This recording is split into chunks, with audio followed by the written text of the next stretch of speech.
Church of Paradise. The only perfect church. Kaya sana po, bago po maulian lahat po sa buhay niyo, kaibigan, sumapi na po kayo sa amin. At kami po ay mayroong Bible exposition po bukas na gaganapin. At iniimbitahan po namin kayo bago po maging ulian lahat sa buhay po ninyo. At sayang po ang mga benepisyo po na yan kung papalagpasin po natin ang pagkakataon. Sana po, bukas po ay magkita-kita po tayo sa ganap po ng alas 5 ng umaga sa Church of Paradise. By the way, ako po pala si Brother Eli Guadalupe at nandito na lamang po, baka nakakabala na po kami sa August po ninyo. Salamat, salamat. Salamat po sa pagpupunta. Makita-kita po tayo bukas. Salamat po ulit. Uy, nakita ko yung tayo. Hindi sila ng pera. Hindi sila may bigas no? Doon sa sinisimbahan natin tayo hindi ng pera no? 1,000. Parang may sigurado yung simbahan no? Salamat naman. Ano sila? Pero bibigyan tayo ng pera. May bigas. Pag nagkanta, pag wala regular tayo sa trabaho, magkakapera tayo madami. Diba, tama? Ano naman, anak. Pero nakakatakot pa rin eh. Galing magsalita ng di ba? Galing magsalita ng Brother Eli Guadalupe na eh. Pero mag-ingat pa rin tayo, anak. Sabi nga ng salita ng Panginoon, mag-ingat pa rin tayo. Oo nga, mag-ingat nga tayo. Mag-ingat tayo sa sinisimbahan natin sa kabila. Kasi hindi mo sila yung pera natin, no? Ito, sila namimigay sila ng pera. Pumunta tayo, magkakapera tayo. Pag muna tayo dun, magkakaroon tayo na regular na trabaho, magkakabigas pa tayo. Hindi natin kailangan mag-isip na iba. Ayos naman sa ano. Ayos naman yun, anak. Pero ano pa rin natin, mag-ingat pa rin tayo kasi siyempre, di ba? Makakampisa pa lang natin sa paniniwala. Hindi natin alam kung ano yung tama. Kaya mag-ingat pa rin tayo. Hindi siya sinasabi ni Brother Eric. Wala ka tayo. Ayaw ka tayo. Mag-ano na tayo, mag-prepare na tayo. Kasi may pasok pa ako. Maglinis ka na ng Paul. Kanina ka pa nag-gift sa kanya. Maglinis, mag-email ako. Sama ko mag-TikTok. TikTok ang video na ka. TikTok ba? Yan mga pala yan ang mag-TikTok.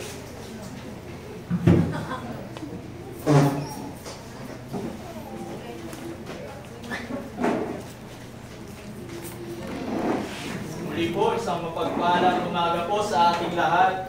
At muli po ay tayo po dumako na po sa napaka-importanting bagay na ating pong gagawin ngayong umagang ito sa ating panambahan. Ang kayo po ay pag-aaral ng salita ng Panginoon at tawagin po natin ang ating pong pastor, Pastor Jude. Maraming salamat, kapatid. Maraming salamat, Brother Eman. Kakaunti lamang tayo ngayong umagang ito, ngayong linggong ito. Pero tayo magpapatuloy sa ating pag-aaral ng salita ng Panginoon. Amen po? Amen. Ayan, ang ating tema ngayong, ang ating topic ngayong araw na ito ay why we must fight and defend our faith. Ating pong babasa ito, ang ating teksto mula sa aklat ng 2 Timothy chapter 4, verse 6 to 8. Aking pong babasahin, 2 Timothy chapter 4, from verse 6 to 8. Ang sabi po dyan, for I am now ready to be offered, and the time of my departure is at hand. Ang Apostle Pablo po ang nagsasalita po dito. I have fought a good fight, I have finished my course, I have kept the faith. Henceforth there is laid up for me a crown of righteousness, which the Lord, the righteous judge, shall give me at that day, and not to me only, but unto all them also that love His appearing. Sa ating unang puntos, why we must fight and defend our faith? Because our faith is pure and purified by the works of Christ. Nawa, hindi lang tayo naging mananampalataya, naging isang Kristiyano para lang mag-iwan ng legasiya. Hindi lang dapat tayo proud na maging Kristiyano. Dapat tayo ay proud na Kristiyano dahil tayo ay niligtas ni Kristo. Amen po? Amen. Because our faith is pure and purified by the works of Christ. It is perfected on Christ. Ang pundasyon, ang basehan ng ating pananampalataya ay walang iba, kundi ang ating Panginoong Jesucristo. Ang kanyang mga ginawa, sa kanyang mga turo, maging ang kanyang ang pagtigis ng kanyang dugo sa krus ng Kalbaryo para sa atin, lahat ng ginawa niya iyon. Yun ang dahilan kung bakit tayo dapat lumaban. Bakit natin kailangan tindigan ang ating pananampalataya? Sa ikalawang puntos po natin, why we must fight and defend our faith? It is because our faith is fortified by God's word and grace. Because our faith is fortified by God's word and grace. Ang salita ng Panginoon, wala nang iba. Ang mga praktikal na mga bagay, walang iba na, wala sa kahit anong bagay natin matututunan, kundi sa salita ng Panginoon. Ang ating buhay ay dapat nakatuon lamang sa Panginoon, sa salita ng Panginoon, at syempre, sa kanyang biyaya. Dahil sa biyaya tayo ay naligtas. Amen? At sa uling puntos natin, why we must fight and defend our faith? Because our faith must be preserved by called and chosen men. Sino yung mga tinawag na yun? Sino ang mga pinili ng Panginoon? Tayo po iyon. Tayo kanyang mga niligtas mula sa pagkakasala. Tayo nananampalataya sa Kanya. Bilang mga ngaral, bilang isang miyembro ng isang iglesia, dapat tayo tumayo. Dapat tayo tumindig sa salita ng Panginoon. Dapat natin ipakita ang ating pananampalataya. Amen po? Maraming pong salamat at dyan po tayo nagtatapos sa ating gawain ngayong umaga nito. Purihin ang Diyos sa ating kalagitnaan sa ating pananambahan. Maraming salamat at maaari na po tayong tumayo. Kamayan po natin ang bawat isa. Thank you po.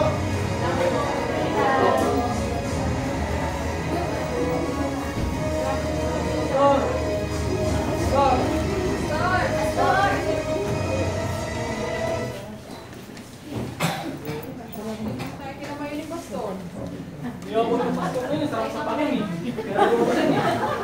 Pero na-like lang tayo, hindi na tayo pinasa ni pastor. Yung nga kay kasi di tayo. Yung ganda pa naman ang suit na. Hindi Tayo magsimba dyan. Baka masapa ko pa yung pastor eh. Huwag ka, sa mama naman. lang tagawa mo na talang project na. Ano ko palang project? Ay, ganun po ba? Ano ang boss? Ganun boss? Ganun ka boss? Sige po.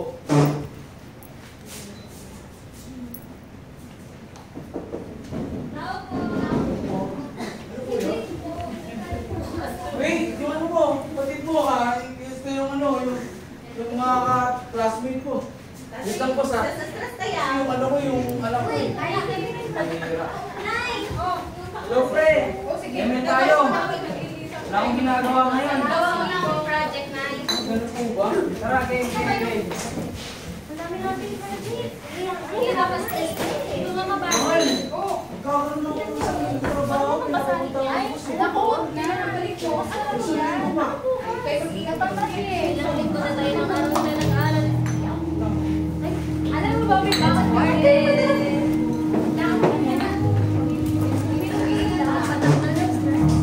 O, dito sa inyo, nagka-crush na oh. Eh, kasi pa na.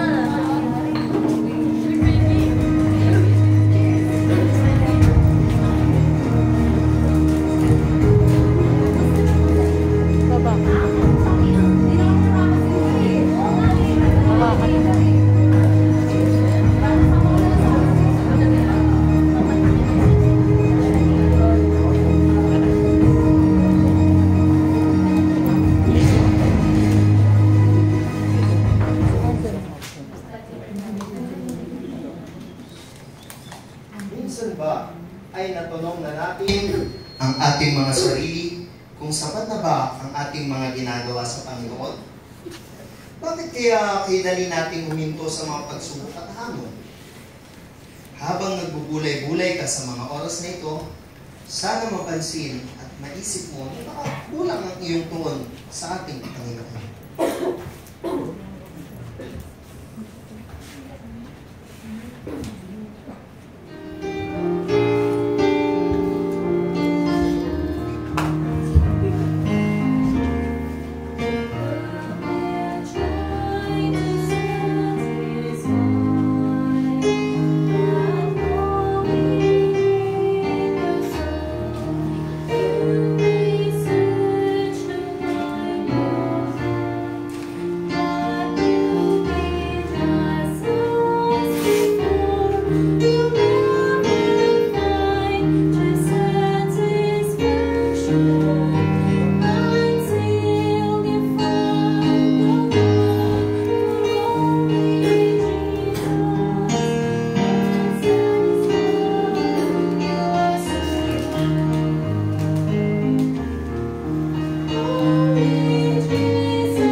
Dami na yun.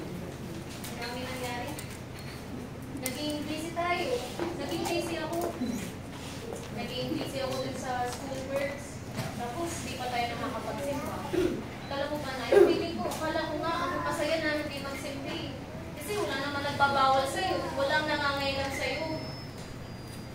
Pero alam mo na, naisip ko na nakakalungkot din pala kasi lahat pala ng meron tayo, lahat ng pinagkakabisihan natin, bali wala din pala yun.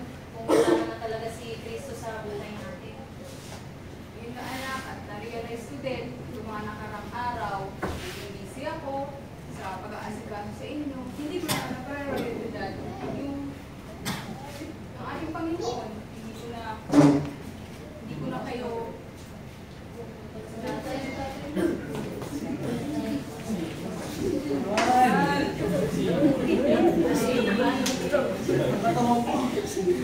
Ano ginagawa niyo?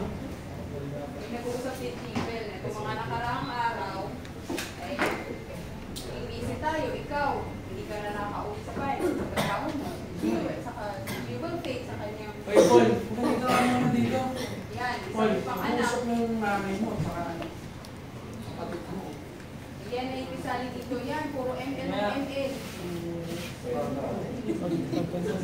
Ay, pagsabihan si anak ko. Uy! Mahalaga ba yan? Pagsasabi mo na yan, ano mahalaga ba yan? Yung pinag-uusapan yung mahalaga ba yan? Mahalaga ba yan sa pinag-uusapan ng nanay? Bakit mahalaga ba yung pinag-uusapan ninyo? Ano ba pinag-uusapan ninyo? Wala namang kwenta yan. Ganyan ba kayo kababaw? Ay, blood ako sa'yo. Dapat yung kailangan ganyan? Tumigil ka na. Wala ka ng respeto. Hindi! Kayo walang Ay, respeto. ka ito. Ay, tama na, Nay! Tuma na lang dito. Basta ang ulo niyan eh. Tumanong muna tayo. Saka di ba bukas, may simpa tayo bukas. Tama si Jibel. At mahinga na tayo. At ikalma muna din ang sarili. Handa natin ang ating puso sa pagsasambang labas. Ikaw, pahinga ka na. At ikaw din, you will take. Sa dati, kailang bilis dito. Handa ka na pa. Kapagpahinga na. Sige, mag-pray muna tayo. Pray natin yung masaway na yun.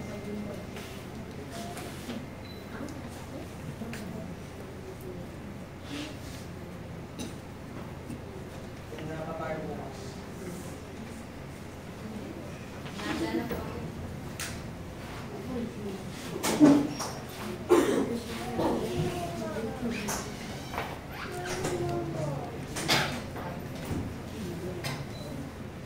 Hindi ko alam sa pamilya ko kung nasisiraan na sila ng bait. Kung ano yung mga pinag-iisip nila, kung ano yung mga realization na nalaman nila. Para silang mga bata, alam mo mga magtutropa na, alam mo nag-aaway, tapos may realization. Parang ang bababaw nila mag-isip. Hindi nila iniisip yung kapakanan namin na naghihirap na kami, ganito lang ang buhay namin. Tapos ganun pa yung pinagkakabala nila. Parang mas lalo nilang pinaghihirap yung buhay namin. Dahil sa sinasampalataya nila, dahil sa pananampalataya nila. Ayun, tignan mo, ganito na kami. Dahil sa ginagawa nila, dahil sa pananampalataya nila, ito, hiwalay kaming papamilya. Hindi ko alam kung ano bang meron sa Kristo na yan, kung ano bang meron na nakita nila dyan, kung bakit ganyan sila ka-devoted sa tao yun naman yun. Patay na yung tao, dinadamay pa nila.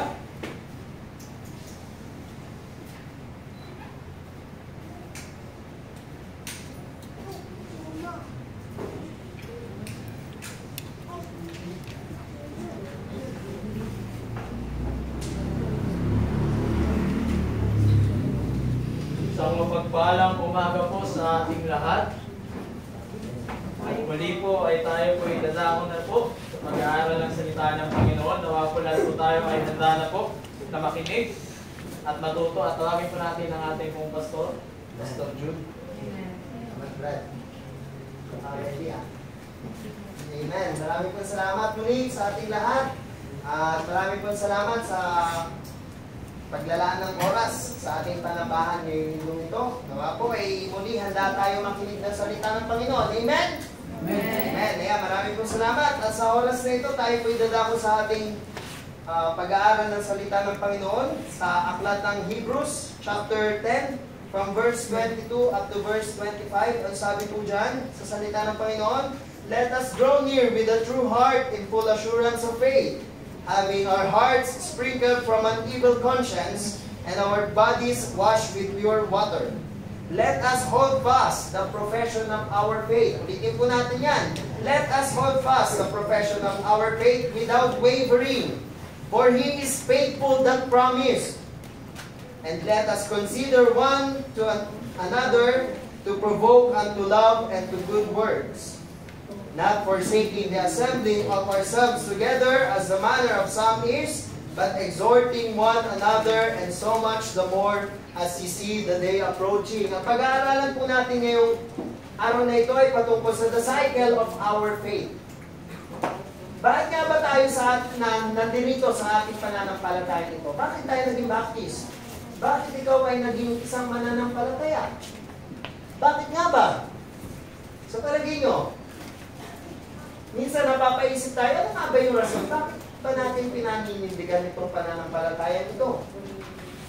At unang-unang bagay para masagot natin ang katanungan na yan, why are we in this faith?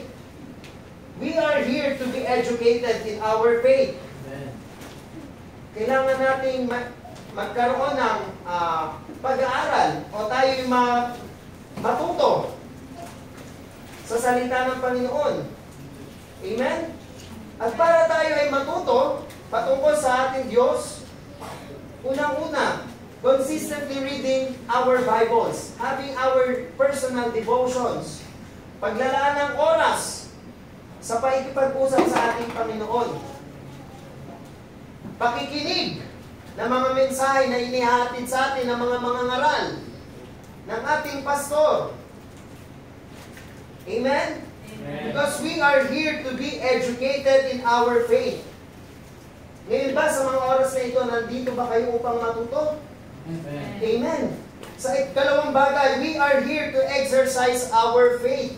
At paano natin may exercise ang ating pananampalataya? Sa simpleng pagpunta sa simbahan, na minsan pupunta, late pa. Hindi na makamayan ng pastor, galit pa. Ganun ba natin may exercise ang ating pananampalataya? Paano? Sa paglilingkod sa Panginoon, marami po tayong mga ministry sa church, amen? Pagkanta sa choir, pagtuturo ng mga bata, pagsa-soul winning, maraming bagay na dapat nating gampanan. At yun yung mga bagay na yun para ma-exercise natin, para maipakita natin ang ating pananampalataya. At huling bagay, we are here to elevate our God by faith. Walang ibang rason kung bakit tayo nandito, kundi itaas natin ang pangalan ng ating Panginoon. Amen? Ayan yung mga bagay na iyan. The cycle of our faith. Why are we in this faith? We are here to be educated. We are here to exercise. And we are here to elevate God by faith. At isa pang bagay na ating pagtutunan ng pansin ay patungkol the warning of our faith. On our faith. May mga binigay na bagay o mga paalala, reminder ng ating Panginoon patungkol sa ating pananampalataya. Unang bagay, some will be deceived and depart from the truth. Marami po sa atin, hindi po porket lagi tayong pumupunta ng simbahan tuwing linggo, tuwing Bible study, tuwing prayer meeting, tuwing midweek service, hindi po lahat tayo ay nananatili dito at tayo ay seryoso ginagawa ang ating pananambahan sa Panginoon. Sabi po sa unang bagay, some will be deceived. At worst, will depart from the truth. Maraming malilinlang. Maraming magpapalinlang sa mga katuruan ng mga ibang mga denominasyon na ang katotohanan ay kanilang binabali. At worst tayo mga Kristiyano, dahil tayo nagpapalinlang sa mga katuruan na yan, tayo aalis sa katotohanan. Mag-uumpisa sa pag-late-late, hindi pupunta, hindi attend sa mga ministry, hanggang sa hindi mo namamalayan, wala ka na.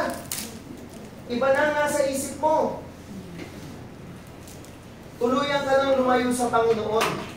Iyan po ay isang mga bagay, paalala, reminder sa atin na sana tayong mga Kristiyano ay huwag tayo panininlang at huwag na huwag tayo aalis sa katotohanan na ating pinaninindigan. Amen. Amen. Pangalawang bagay, warning on our faith, some will be distracted in the worldly treasure from the faith. Distracted. Masisira. Huwag nawa nating hayaan na tayo magpapalinlang, na tayo magiging unti-unti tayo ay masisira sa ating pananampalataya dahil sa mga makamundong bagay na iyan. Kayamanan, karir, trabaho, kaibigan, maging sa ating pamilya. Huwag nating hahayaan na tayo ay masira sa ating pananampalataya dahil sa mga bagay na iyan. Amen po? Amen. Sa huling bagay po na binigay sa atin na paalala, warning on our faith, some will try to disturb our faith. Kung kanina, sa atin, tayo maapekto. Ngayong, itong huling bagay na ito, some will try to disturb you. Disturb. Yung mga kaibigan mo, Mare, Mars, baka gusto mo, may chika ako dyan. May chika ako ngayon. Baka gusto mo pumunta tayo sa mall ngayon. O kaya, kaibigan mo nagaya. Punta naman tayo, may gala tayo ngayon. Some will disturb you. Some will try to disturb you. And be aware. Baka hindi natin napapansin yung mga tao na yan mismo ang nagpapalayo sa atin, sa ating paglilingkod sa Panginoon.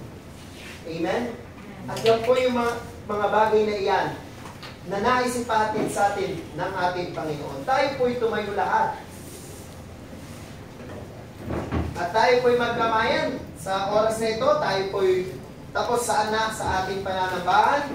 At bilang pagtatapos, may the grace of our Lord Jesus Christ be upon you. Amen. Maraming pong salamat sa inyong lahat.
Paul eh.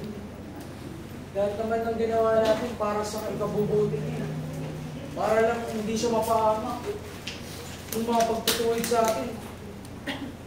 Para sa kanya lang lahat yun eh. Kaya mahal na. Sinabi nga ng pastor na napakinggan natin, napaalala sa atin na magpatuloy tayo sa pananampalataya natin. Manindigan tayo, protektahan natin, ingatan natin, na hanggang sa pagdating ng Panginoon, magpapatuloy tayo sa pananampalataya natin. Try, pag-pray natin si Paul. Sabi ng Diyos, salamat po Panginoon. Kami pong nilalapit sa iyo, Panginoon. Ang aking pong anak na si Paul, Panginoon. Mga Panginoon, patuloy pa rin. Kayo ang siyang mag-ingat sa kanya, Panginoon. Kayo pong siyang patuloy na gumabay pa rin sa kanya, Panginoon. At ang buong pamilya po namin, Panginoon, ay magpatuloy, Panginoon, sa inyo pong banal na salita, sa pananampalataya, Panginoon. At maraming salamat po, O Diyos, sa Panginoong Jesucristo, ang aming pong dakilang tagapagligtas sa salita mo, Panginoon. At sa pastor na nagpapaalala po sa amin, ang iyong pong man of God na nagpapaalala po sa amin upang magpatuloy kami sa pananampalataya po namin. Ito po ang aming dalangin sa pangalan ni Jesus. Together the faith in our hearts in one accord. Together the faith in the Lord that honors the Lord, as we answer the call, surrendering our all, striving together for the faith.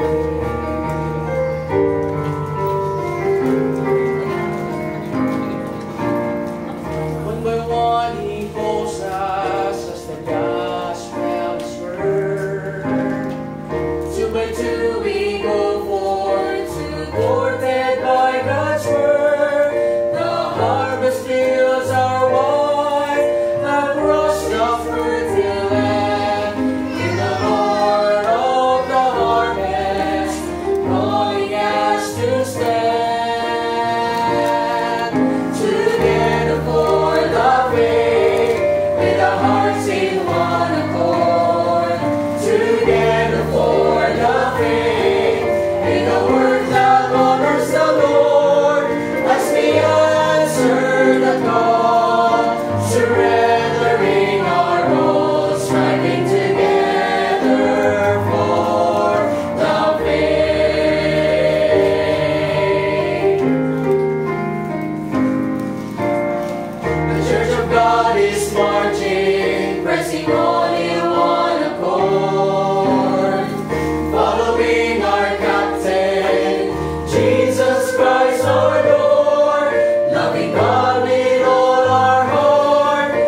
pamilya at pananampalataya.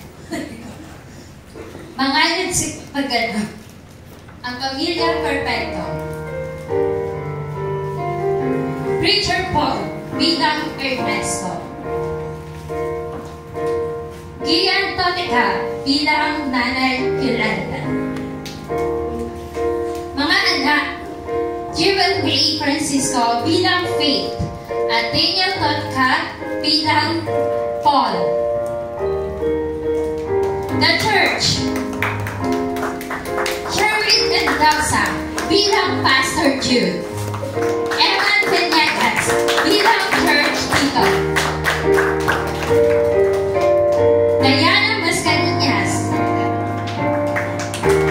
Liza Carigara, at Hannah Miranda bilang the Church Goers. Nine Kaisers, Christine Caparon, Angela Mascarillas, Hannah Carigara, at Maylene Carigara. At Richard Rudy Francisco bilang Gangos Teacher. Muli, pamilya at pananampalataya.